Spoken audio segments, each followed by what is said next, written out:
Ballon d'Or, we need to reassess the situation because Naomi Girma was doing some serious things tonight. So I demand a recount. That's been the biggest snub in history. In the history of soccer, I've decided. Naomi Girma not being nominated for, not even top 30, I believe. We need a redo of this list. Yeah, I mean, that is the big news tonight. Big game, big win tonight in Louisville. 3-0 against Argentina. Girma was the MVP. I don't know if she actually was, but she definitely was. Oh, but this just in. She was the player of the match, obviously. I mean. Yeah, it was the Girma show. And how she's so likable. I love her. I can't say anyone saying I hate Naomi Girma. I love her. She's cute. Okay. That's what we're going to talk about today. And then we're going to talk about the England versus South Africa game as well. Timestamps down below. But big game tonight. U.S. women's national team playing Argentina. And Argentina, they're a great team. However, Argentina, they're a great team. No. It did sound like I said that. But they are a great team. Not as competitive as Iceland. We're going to talk about that in a second. Obviously, these are just friendlies. And also, a big-time celebrity was at this game. One of the biggest celebrities I've ever seen at one of these games. Okay. Taylor Swift. This person's just a little bit cooler than Taylor Swift. Wilma Lavelle. She stole the show. Oh, she did. And oh my God, she was the star of the show, first of all, when they were doing Rose Lavelle's 100th cap. Sarah, I don't know if it was a ceremony, and Wilma was so freaking cute. She came out with her headphones, her ear protection. It was everything. It was amazing. And then the commentators kept calling her the Bulldog. And I go, why are you calling her the Bulldog? Then again, maybe they said it so they didn't confuse the casual viewer who don't know about how famous Wilma actually is. Because in the WOSO world, she's top dog. Yeah. Hey, there you go. So she was there looking so cute with her ear protection. Like Sarah said, it was Rose's 100 cap ceremony. So fun. Actually, somebody did on Twitter, I saw that Wilma was born before Rose actually had her first official cap. I don't know if it's official stat, but I did see that stat on Twitter. I really thought you were going to say she was born before Rose was born. That'd be a little weird, but I could see it. I'd say, hey, that's a long-living dog. So cute. She was there, so excited for Rose. So cute, so pumped for her. And she's one of the vets, one of the oldest one of the oldest players on the team now. So it's exciting. Our team is made of babies. Yeah, it was kind of the older team for a while, and now everyone's so young. But congratulations to her having the 100th cap. So that was exciting. But going into the game again, we got a new lineup, an unproven lineup. Just like the last game, a lot of players who have never played together. And then we have someone like an Emma Sears who played amazingly last game with the goal and the assist. Her home club is the Racing Louisville. So excited to see she got her first start. Also, Mandy Haught got a start. I was actually shocked to see that. I feel like the goalie rotation wasn't that rotated in the past. Now seeing everyone get a chance, I love it. She got it, so she had her first start. Yes, love to see it. And then Eva Gaetino, I believe she got her first cap and first start. Alyssa Malonson got her first cap and first start. And, a team that's never played together, but I'm just so excited everyone's getting a chance. You know what I mean? Maybe because they had 3 games and they normally don't. And it's a friendly. Yeah. The fact that everyone has gotten a chance, and the players we hadn't seen in the last 2 games, someone like Ashley Sanchez and Hailie Mace, they were both starting. So we hadn't seen them, but they also got a chance to play here. And it was great to see. I love that people are just getting a chance, the rotation. And so that was exciting to see. We're not really going to talk about the game, but it was the Naomi Girma show. She killed it. Didn't score until the 37th minute, though. In the 37th minute, Naomi Girma, first goal ever. Beautiful header. It went right in. She was so excited. The look on her face. She has the biggest smile in America. She has beautiful teeth, but so excited. Everyone was so pumped for her first goal ever. Oh, maybe she's promoting the movie Smile, too. No? No, that's at the World Series. Oh, okay, wrong sport. So excited because we know other players, like someone like a Becky Sauerbrunn. She never scored one goal. Defender never scored. But little did we know, or little did everyone know, this was not going to be her first goal of the game But first, before that, there was technically an own goal. 44th minute, Naomi Girma's head caused that goal again because it deflected right off the Argentinian player's foot. So it went to Girma, to the foot, into the goal. I technically an own goal. But I say it was Naomi Girma, at least an assist. You could say she's got a good head on her shoulders. Stanford grad, she definitely does. The Naomi show continues because in the 48th minute, Naomi Girma scores again. Can't believe it. I mean, this she's never going to forget this night. And I'm so happy for her. Another header. I mean, she needs to insure this head.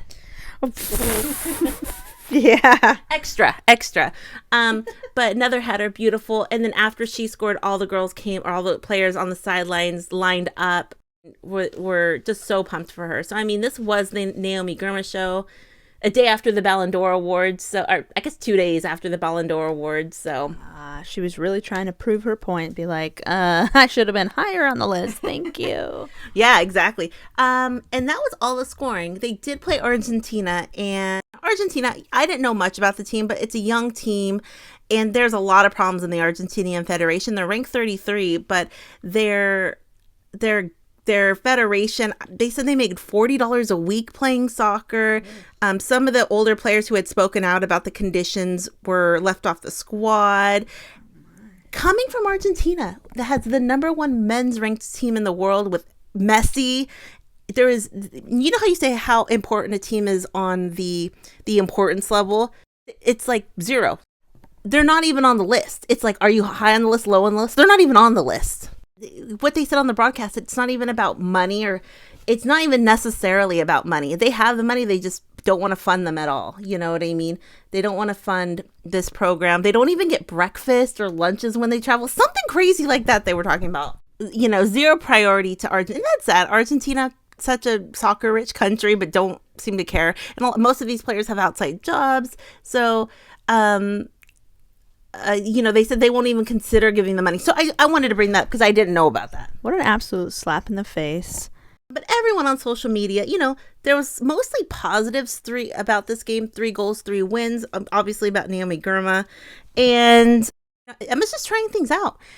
And she's able to. After this camp, there's 36 players. No, there's 26 players. Oh, some of these players are going to get cut, for the next camp for when they play England. It's going to be interesting to see that. I'll put one of the stats I saw online about who people think that people are rising and people are falling. But then I saw a comment like this, and I'm just adding this to kind of get the other perspective. Playing 33 ranked team and 1 shot on target the second half. Who were the 4 defenders at the back marking? Serving that draws up to a sellout crowd. Well done, Hayes. And that was kind of a sarcastic comment at the end that says, well done, Hayes. And then somebody said they're going to get slaughtered in a proper tournament. I saw that, but I still think they're just working on what they like, what they don't, getting familiar with each other, and kind of seeing who's up for the challenge, who's not as well, because there's so much talent. Emma's going to have to make some cuts for the international games in about a month. So interesting. Overall, I still think they're unbeatable. They're going to be playing England and the Netherlands in about a month. And those will be a good test as well. Hey, Iceland was a great test, but England and Netherlands are going to be a test. But speaking about England, they're kind of going through it right now. There's a lot going on with England. They are going through a football transition right now, and they're working out things. And it's hard to see because I think that so many things, all the things that are not going well, people are pointing out, but that's part of sports. I mean, that's what happens. We're all a little too critical. Well, we're going to talk about that in a second. Thanks. Remind me that because I want something to bring something up. But they played South Africa technically on Tuesday. They played South Africa. And as we know from the World Cup, South Africa is a tough team. They are not... Going into this game, I knew it was going to be tough. England did end up winning 2-1, but it was not a convincing win. And it wasn't a convincing win for a few reasons. Again, going into this game as well, there was kind of a switch in the lineup as well. They started a younger lineup. People did want to see Letitia. They did want to see Esme Morgan. They wanted to see Grace Clinton. They wanted to see Naz and Park. We got it. They got it because, a lot of people said Millie Bright didn't play great the last game. Other players didn't play great. Leah Williamson, who did start here, didn't look great last game. So it was great to see that rotation as well. Also, it was Leah Williamson's 50th cap, which to me is crazy because I feel like Leah Williamson has been around forever. We know she got hurt. She did her ACL. And then obviously she didn't play. They didn't play at the Olympics this year. So, there's reasons why she's only at 50. But when I heard she was at 50, I was like, only 50? Like it surprised me that it was only 50. But she was hurt for an extended amount of time. Yeah, you'd think someone like Leah Williamson would have more than 50. Yeah, but so happy, but she was starting here. And as we talked about last time, she did not have a great game last time. She actually had a pretty disastrous game. And apparently she got a lot of guff, like in the UK media and online, more than I had originally thought. At first, I thought people were saying, hey, she didn't play great. But, people can get, like you said, kind of nasty. Ruthless, actually. And so she didn't have a great game. But 12th minute, Leah Williamson scored a beautiful goal with her right foot, I believe. So happy. And after she scored, we saw emotion from Leah Williamson we have not seen in a while. She usually is pretty stoic on the field, but she was, you saw her face. It was almost primal when she goes, yeah. So I was so happy for her. Kind of like an F you to the haters. Like, hey, I'm still good. I'm still worthy. So I was so happy to see that. Yeah. Then in the 23rd minute, Grace Clinton, she started and then scored in the 23rd minute. So happy to see her. Beautiful goal. A lot of people love her. She's great. About the 60th minute, they brought in Alessia Russo. They brought in Lucy Bronze. They brought in Fran Kirby. And they brought in Ella Toon. So kind of like at the U.S. Women's National Team game, last game, start with the youngsters and then kind of say, okay, let's really put this to bed kind of thing. That's kind of not what happened, though. I thought you were going to say, let's give the bets a chance. Yeah, maybe, yeah, because second half wasn't good. I'm going to read some comments, but defensively, this team is lost for a lot of reasons. I'm going to read some comments in a second, but defense is the problem. That's what's struggling right now. Leah Williamson did stay in the game. Unfortunately, after her goal, she kind of went back into her shell a little bit. Wasn't playing amazing. And then in the 76th minute, South Africa did score. Unfortunately, another bum pass from Leah was intercepted.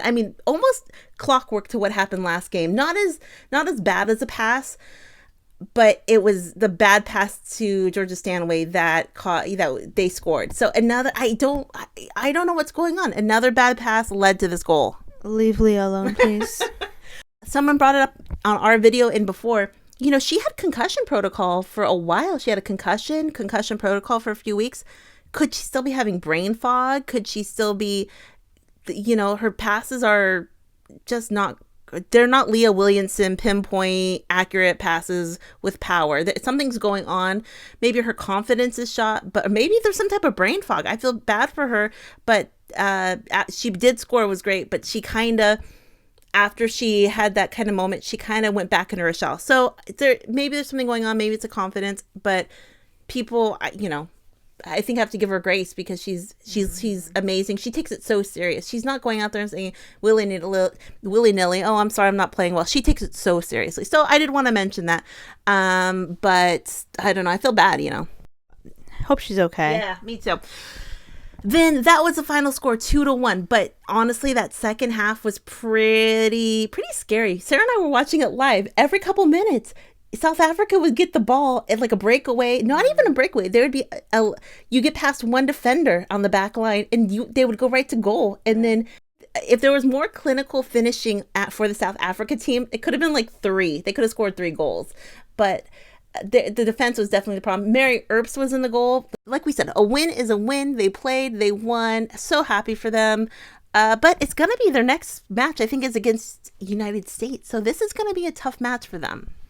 Well, we got it. Don't worry. Yeah. Based on what you're saying, I think we got it. I'm gonna read some comments in a second about that about this game. But who do you have for? Give your prediction right now. While I look for the comment that I'm gonna read for the USA versus England. Okay. Let's see here. 2-1, America. I think it's going to be a tough match. Yeah, 2-1. Okay. Yeah, definitely. I mean, that's not a bad score. So here's some comments from the game against you, the Lionesses game. I'll read this one. Was the defensive coach on vacation this camp or something? Yeah, so that's what most people are saying. The defense looked pretty shaky.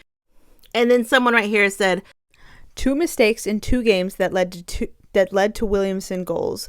She should be a substitute in important games. She's in a bad time. Yeah, and I think it's a fair comment. Maybe she's just having a bad moment. Maybe a bad streak. Yeah, but she's the captain, and I think sometimes when you do have those moments, it kind of hurts your confidence if you get benched, but no one's above not being benched, even the captain, I would suspect. Someone goes, poor again. Defense is shocking. We've been getting worse after losing in the World Cup. Need a team to shake up ASAP. The USA game is going to be embarrassing for us. I'm okay with that. No, I'm just kidding. Yeah, USA had their moment. USA was going through what England is going through, a year ago? And USA turned it around. That's exactly what's going to happen to the England right now, I truly believe. And then someone goes, Grace Clinton deserves a consistent spot in the starting 11. Yeah, I think a lot of people do think that. But there is a lot of people who said, just like we said, they're just going through a hard time right now. They're going to turn around. Someone goes, what an exciting win for the Lionesses. They really played their hearts out in Coventry. Yeah, I keep talking like they lost. They didn't lose. They definitely win. Someone goes, great to get the win, but still a lot of work defensively to do. Also, what the hell has Aggie Beaver-Jones got to do for some minutes? And I saw a lot of comments about Aggie saying, where is she? Why isn't she playing? She's amazing. So I wonder if that is going to change as well, because a lot of people said that. Justice for ABJ. So hopefully we'll see her. I mean, yeah, another person goes, Clinton has to start games now. When she went off, it was so noticeable. Well, and then someone goes, we might have won, but our defense was woeful. Then I saw a couple comments like this. This team has to go. This team has gone so bad. Maybe Sarina needs to go. And I think that is a fair assessment when someone's not doing well. As amazing as Sarina is, as what she's done, brought home the Euros to the team. At some point, if the team isn't doing well, no one's above not having that conversation. I don't think the Sarina's there right now, but if she doesn't do well at the Euros, 100% she's gonna. I think if they don't do well at the Euros, I do think she's probably gonna be gone next year. If that's just my opinion, though. Hey, I could see it. I agree. Then someone says Lionesses are doomed, but they're just going through that transition, and they're going to be killing it pretty soon. Like, they're going to have confidence back. When you go through that transition or that change, you lose the confidence, then you get it back, and tough decisions are going to be made. Is Grace Clinton going to start? Is other players going to be, I don't want to say benched, but benched, and that's going to be hard. And then someone says, how can a team go backwards in 16 months? Like England, they were rubbish again. But like I said, they won. That's the most important part. But it's going to be a fun game against US versus England. It's going to be a fun game. The one thing I did say, talking about people being hardcore and kind of ruthless in comments, I do think the Lionesses Instagram, I think they're monitoring their comments very carefully. Obviously, they're not going to have anything hateful in there. But I think they have been deleting a lot of comments, and there's a few reasons I think that, but I think things got bad with Leah, but I think they're just overall very selective of what comments they're letting in these days. And I don't know, I think that's a good thing to be somewhat, make sure there's no hate or no hate speech or no one really, but maybe deleting comments that are constructive criticism. I don't know, maybe they have the right, it's their Instagram, but I do notice that. Because constructive criticism, that's not bad as long as it's not in a hateful way. Yeah, that's kind of wild. Yeah. So I did notice that. And I've actually noticed that with a lot of clubs, because you'll go to their comment section, there'll be 5 comments. I go, wait, that seems weird. There's 5 comments. And I think a lot of clubs are doing that. And I think it's their prerogative. It's their Instagram. People go there to get, it's a positive place. But I did notice it. What does everyone think? Big United States win the last 3 games. Amazing. They're unstoppable. They're unbeatable. I mean, they're going to be beaten at some point, but they look amazing. England going through a rough patch, a transition, but they did win. South Africa, they at the end of the day, they won, but people are worried, and when you win 2-1 and the team is still, and the fans are still worried, but they're going to get it. They're going to figure out their lineup. And going into the USA game, I think they're the underdog, and they could pull out a big win, you know? We still love you, Lionesses. Don't worry. You know, and a lot of people say, I think they always seem to have the United States' number. And somebody said no, because historically we've always done better than England. But I think the English team just riles up America like no other team in a lot of ways. Yes. Other than Canada, those Canadians, they're feisty. Okay, everyone, what do you guys think? Questions, comments down below. Yeah. Talk to everyone later. Have a great night. Bye. Bye.